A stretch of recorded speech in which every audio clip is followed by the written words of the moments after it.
बिस्मिल्लाहिर्रहमानिर्रहीम। अस्सलाम वालेकुम नाज़रीन, आप यूट्यूब चैनल देख रहे हैं। मैं इमरान खान। नाज़रीन, ईरान की रिटेलिएशन के बाद अमेरिका की जंग, ख़ास तौर पे डोनाल्ड ट्रंप के फ़ैसलों को दुनिया पागलपन की तरह देख रही है और इसकी वजह से अमेरिका को काफ़ी नुकसान हो रहा है। ईरान ने एक मिथ तोड़ दी है।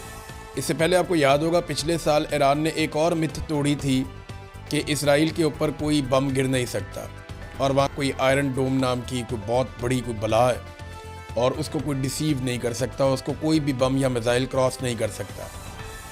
हम ये बात जो है वो कई सालों से सुनते चले आ रहे थे, पूरी दुनिया इसमें बिलीव करती थी। लेकिन ईरान ने ख़ास तरीके से वहाँ पे बम मारे, ड्रोन्स मारे। वो तरीक़ाकार ये है कि ये स्लो और तेज़ रफ्तार हथियारों को इकट्ठा भेजते हैं। यानी पहले स्लो रफ्तार, जो बहुत कम रफ्तार है जिनकी हथियारों की, जैसे ड्रोन्स हैं, उनको भेजते हैं। फिर उनके बीच में जब वो पहुँचने वाले होते हैं बिल्कुल करीब, फिर पीछे से तेज़ रफ्तार हथियारों को भेजते हैं। तो ये धोखा देते हैं, डिसीव करते हैं और एक जंगी हिकमत अमली है। तो पहली मरतबा हमने देखा कि आयरन डोम को क्रॉस करके इसराइली शहरों में बम गिर रहे थे। तो ये एक मिथ टूट गई थी। अमेरिका को कोई नहीं मार सकता, अमेरिका की बेसेस या उसके बहरी जहाज़ या उसके एसेट्स महफूज हैं, वो दुनिया के जिस मर्जी कोने में जा सकता है।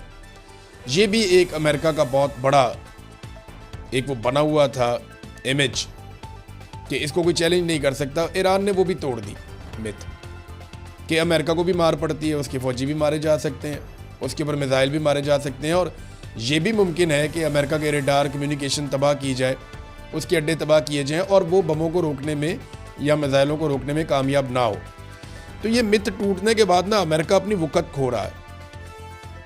जो चाइनीज़ प्रोफेसर जियांग है, उन्होंने जो बात की वो ऐसा लगता है कि दुरुस्त साबित हो जाएगी अगले चंद महीनों में या ज़्यादा से ज़्यादा चंद सालों में, कि वर्ल्ड ऑर्डर तब्दील हो जाएगा। अमेरिका की बालादस्ती दुनिया के ऊपर वैसी नहीं रहेगी जैसी पहले थी। ये जो मैंने तमहीद बांधी है, ये कुछ वाक़यात हुए जिनकी वजह से बांधी। सबसे पहले जो एक चीज़ हुई है जो अमेरिका को हिलाकर रख देगी, वो अरब ममालिक की सरमायाकारी के हवाले से है। बरतानवी और अमरीकी अखबारात इसको लिख रहे हैं। ज़्यादातर अमरीकी अखबारात ने इसके ऊपर तहकीकात की हैं। फाइनेंशियल टाइम की रिपोर्ट है, वो ये कहते हैं कि जो अरब ममालिक ने सरमायाकारी की है अमेरिका में और जो मुआहदे कर रखे हैं अमरीकी कंपनियों के साथ, और इसके लिए डोनाल्ड ट्रंप ने बड़ा काम किया था। डोनाल्ड ट्रंप ने अमरीका का सदर बनने के बाद सबसे पहले मिडल ईस्ट का एक दौरा किया था। सऊदी अरब, यूएई, कतर, आपको याद होगा इन मुल्कों में गए थे। और तब डोनाल्ड ट्रंप को लगभग $2 ट्रिलियन से ज़्यादा की इन्वेस्टमेंट के वादे हुए थे, MOU साइन हुए थे, फिर मुआहदे भी हो गए थे बहुत सारे। तो ये पैसा अमेरिका की इकॉनमी को बहुत ज़बरदस्त तरीके से उठा सकता था। अब अरब ममालिक का पैसा अमेरिका में इन्वेस्ट हो जाए तो ये तो अमेरिका को बहुत फ़ायदा है। लेकिन इस वक्त जो रिपोर्ट आई है वो ये कह रही है कि 4 अरब ममालिक में से 3 ऐसे हैं जो बहुत सारे मुआहदे अमेरिका के साथ मुअत्तल करने जा रहे हैं इस जंग के नतीजे में। यानी अरबों को ये प्रॉब्लम हो गया ना कि ये तो हमारा तहफ़्फ़ुज़ ही नहीं कर सकते। अमेरिका को पैसा क्यों देते थे, वहाँ पे इन्वेस्टमेंट क्यों करते थे? इन्वेस्टमेंट आप चाइना में कर सकते हैं, यूरोप में कर सकते हैं, ये इन्वेस्टमेंट अपने ममालिक में कर सकते हैं, पाकिस्तान इंडिया में इन्वेस्टमेंट कर सकते हैं। यहाँ पे तो मुनाफा भी बहुत है, लेबर भी सस्ती है। लेकिन ये इन्वेस्टमेंट लेकर वहाँ क्यों जा रहे थे अमेरिका में? क्योंकि उसके बदले में अमेरिका तहफ़्फ़ुज़ भी देता था। तो अमेरिका तहफ़्फ़ुज़ करने में नाकाम रहा अरबों के। अब वो ये सोच रहे हैं 4 में से 3 मुल्क, ये दावा किया गया है। 4 मुल्क कौन से हैं? सऊदी अरब, यूएई, कतर और कुवैत। अब इनमें से 3 ममालिक ऐसे हैं जो अपने मुआहदे मुअत्तल करने के बारे में सोच रहे हैं और वो ये कर लेंगे। ये इसके अंदर बताया गया कि बहुत इम्कान है कि वो ऐसा कर लेंगे। ये अमेरिका की रीढ़ की हड्डी को हिला के रख देगा, क्योंकि अमेरिका ने अपनी बहुत सारी प्लानिंग और मनसूबाबंदी इन चीज़ों को सामने रख के की है। अब देखते हैं। दूसरा, आपको याद है इंडोनेशिया के सदर ने किस तरीके से डोनाल्ड ट्रंप के साथ बातचीत की थी, जिसकी ऑडियो भी बाद में आ गई थी। यानी शहबाज शरीफ के बाद अगर किसी आदमी ने सबसे ज़्यादा नंबर कमाए हैं और कमाल किस्म की डोनाल्ड ट्रंप की बूट पॉलिश की है तो वो इंडोनेशिया के सदर ने की है। अब वो इंडोनेशिया भी आंखें दिखाना शुरू हो गया है और जो स्टेटमेंट आया इंडोनेशिया के वज़ीर ख़ारजा की जानिब से, वो स्टेटमेंट सुनने वाला है। मैं आपको बताता हूँ, उन्होंने डोनाल्ड ट्रंप को धोखेबाज ही करार दे दिया है। यानी ट्रंप ने जनवरी 2026 में बोर्ड ऑफ पीस बनाया जिसका मकसद गजा में अमन कायम करना था।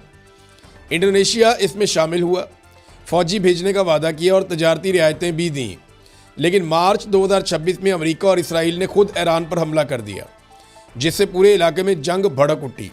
इस पर इंडोनेशिया के वजीर खारजा ने बोर्ड ऑफ पीस की तमाम बातचीत मुअत्तल कर दी और सदर प्राबोवो ने कहा कि अगर ये बोर्ड फलस्तीनियों के लिए फ़ायदेमंद साबित ना हुआ तो इंडोनेशिया इससे निकल जाएगा। इंडोनेशिया का कहना है कि जो प्लेटफॉर्म अमन के नाम पर बना था उसी के बानी ने नई जंग छेड़ दी है, यानी धोखा हुआ है।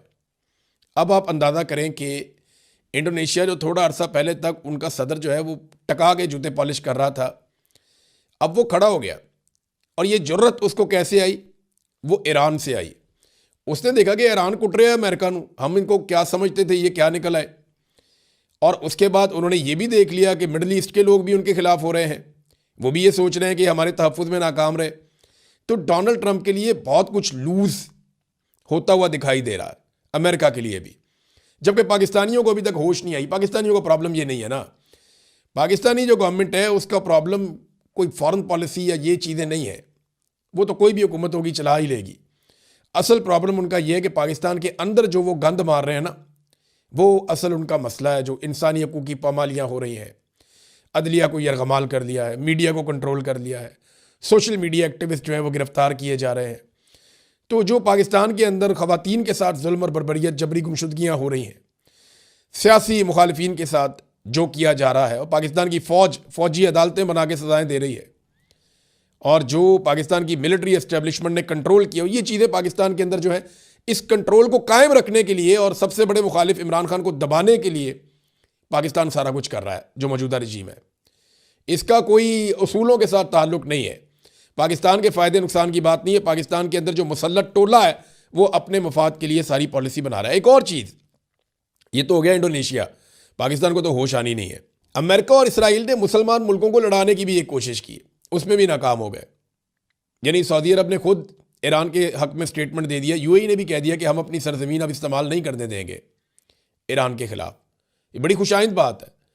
जिन ममालिकों ने तुर्की को, अज़रबैजान को, इराक को, यूएई को, कतर को, सऊदी अरब को, इन तमाम ममालिक को मिलाकर ईरान से लड़ाने की कोशिश की गई, लेकिन कामयाबी नहीं हुई, ना अमेरिका को ना इसराइल को। हाँ, सिर्फ पाकिस्तान और अफगानिस्तान को लड़ाने में अमेरिका कामयाब हुआ, और वो भी पाकिस्तान के हुक्मरान क्यों लड़ते हैं वो आप जानते हैं अच्छी तरह। पुतिन ने एक स्टेटमेंट दिया डोनाल्ड ट्रंप के बारे में और अमेरिका के बारे में, और देखिए हालात ऐसे पैदा हो गए हैं कि अमेरिका अकेला होता चला जा रहा है। मैं बताता हूँ कैसे। पुतिन ने कहा कि अमेरिका ने किस खुशी में इराक, शाम और लीबिया पर हमला किया। सिक्योरिटी काउंसिल की पाबंदियां अमेरिका पर क्यों लागू नहीं हुई? अमेरिका के लिए बैनुल अक़वामी कानून यही है कि वो जो चाहे कर सकता है, उसने बस फैसला किया और जंग कर दी। अमेरिका जो चाहे करता है और किसी से जवाबदेह नहीं होता, ये पुतिन ने कहा। देखिए ना, दुनिया का कोई भी मुल्क जैसी जंग करता है जी पाबंदियाँ, ये हथियार बनाए पाबंदियाँ, ये वाला वेपन क्यों ले आए पाबंदियाँ, यहाँ पे आप क्यों आगे पाबंदियाँ। अमेरिका पे कभी कोई पाबंदी लगी है? वो सिर्फ पाबंदियाँ लगाता है, उसके ऊपर पाबंदी नहीं लगती, जो मर्जी करता रहे। वो एक मुल्क का सदर ही उठा के ले गए बीच में से, कोई पाबंदी नहीं, किसी ने पूछा ही नहीं। एक मुल्क के अंदर जेनोसाइड कर रहे हैं। ईरान में 200 अहदाफ को निशाना बनाया पिछले 24-48 घंटों के अंदर, 36 घंटों में लगभग 200 अहदाफ, और सिविलियंस का कत्लेआम किया है। 200 तो सिर्फ बच्चे शहीद हो गए अब तक की इतला के मुताबिक ईरान में, और ये जेनोसाइड है, यानी नस्लकुशी कर रहे हैं ईरानियों की, जैसा गजा के अंदर किया गया इसराइल की जानिब से। तो ये पुतिन ने निशानदेही की है। अच्छा, इसमें ना अक़वाम मुत्तहिदा के सेक्रेटरी जनरल एंटोनियो गुतेरेस का एक स्टेटमेंट आया, और उन्होंने कहा जी पिछली कई दहाइयों में एटमी हमले का इतना ख़तरा नहीं था, या एटमी हथियारों के इस्तेमाल का इतना ख़तरा नहीं था जितना ख़तरा अब है। ये स्टेटमेंट बहुत अहम है। देखिए, ईरान क्या एटमी धमाका कर सकता है? मैं एटमी हमले की बात नहीं कर रहा, एटमी तजर्बे यानी एटमी धमाके की बात कर रहा हूँ। तो बिल्कुल अब ईरान के पास पूरा जवाब मौजूद है।